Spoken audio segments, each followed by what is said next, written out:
tout ce que vous dites me ramène à ce que vous avez écrit au sujet de l'incompréhension de la machine, attribuable au fait qu'elle est jugée par une raison qui n'est pas contemporaine d'elle-même.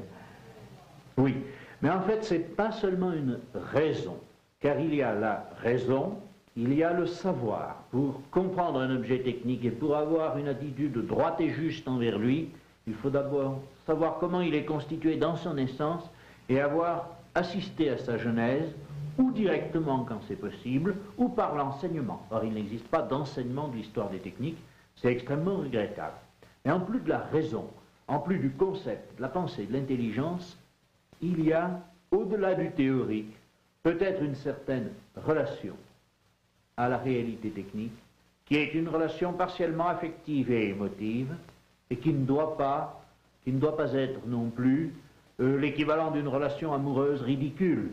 Il ne faut être ni trop passionné pour les objets techniques, ni exclusivement passionné pour un seul, bien sûr, ni d'autre part complètement indifférent envers eux et les considérant comme des esclaves.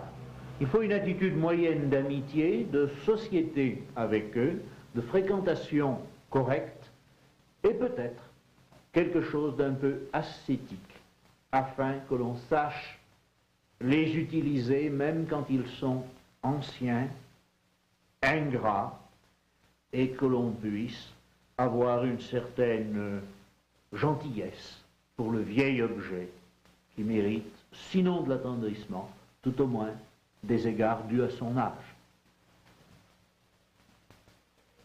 Ceci nous amène encore à autre chose qui se dégage de votre œuvre, à savoir que l'essence machinique réside dans sa rationalité et sa valeur culturelle aussi.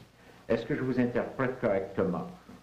Dans sa rationalité et sa valeur culturelle, oui. Et que sa valeur culturelle réside dans sa rationalité. La valeur culturelle elle-même réside dans la rationalité. Sans doute car j'ai parlé d'une essence de l'objet technique. Mais cette essence-là n'est pas uniquement rationnelle, ou alors il faut être rationaliste, non pas pragmatiste, il faut être rationaliste réaliste. Croire que la raison atteint les choses, atteint les processus physiques, et au-delà des processus physiques, la totalité du monde. En ce sens-là, j'accepterais bien l'idée de raison, pourvu qu'elle ne soit pas restrictive. La voyez-vous dans un sens inductif quant à la production de la machine et à sa création? Inductif, déductif aussi en une certaine mesure, mais une induction plénière qui reste près du concret. Une raison qui, par conséquent, serait une raison extrêmement près du réel, et qui en tout cas ne chercherait pas à être une raison à partir des idées innées. Oui, c'est très important ce point-là. Il est clair que, à la suite de ce que vous dites, un champ poétique apparaît autour de la machine. Oui. Elle est logée dans un certain champ poétique. Si justement la raison est conçue comme inductive et comme cherchant à ne pas s'éloigner du concret du réel, l'ambiance de l'usage de l'objet technique, de son invention, reste assez près du monde, peut même devenir une manière de décoder le monde avec des vitesses, des modes de regard, des manières de se tenir que le simple corps n'aurait pas permis. À ce moment-là, l'objet technique a une valeur prothétique ou prosthétique, comme disait Norbert Wiener. Voir le monde d'avion, le voir d'un satellite, c'est le voir comme jamais homme ne l'a vu, aussi concrètement, mais à une plus grande distance et d'une plus grande vitesse.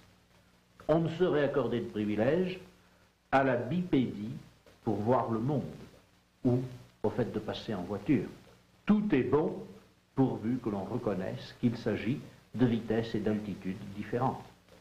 Dans la perspective que vous ouvriez un moment, est-ce que vous trouveriez déplacé de faire certains rapprochements avec la pensée de Bachelard? Une analogie, une parallèle entre sa pensée inductive, son interprétation inductive de l'outillage scientifique, oui, de la démarche scientifique. Je ne sais pas, Bachelard est un poète, je ne connais pas de manière suffisamment précise tous les ouvrages de Bachelard pour pouvoir répondre avec pertinence. Ce qui me semble, c'est que l'on pourrait faire une psychanalyse de l'objet technique, comme Bachelard a fait la psychanalyse des éléments. Voilà où je voulais en venir. Bien. Et particulièrement, je crois que chacun des objets techniques peut être traité comme ayant une intention et une attitude. Quand on va contempler un émetteur de télévision qui est au sommet d'une montagne, comme le mont Pilat, à quelques 40 km d'ici, on voit non seulement l'émetteur en tant qu'émetteur, qui est à la place d'un ancien télégraphe, chape, mais on trouve de plus l'antenne réceptrice parabolique qui reçoit le faisceau venant de Paris, et l'autre antenne de l'autre côté de la tour qui émet vers l'Italie du Nord.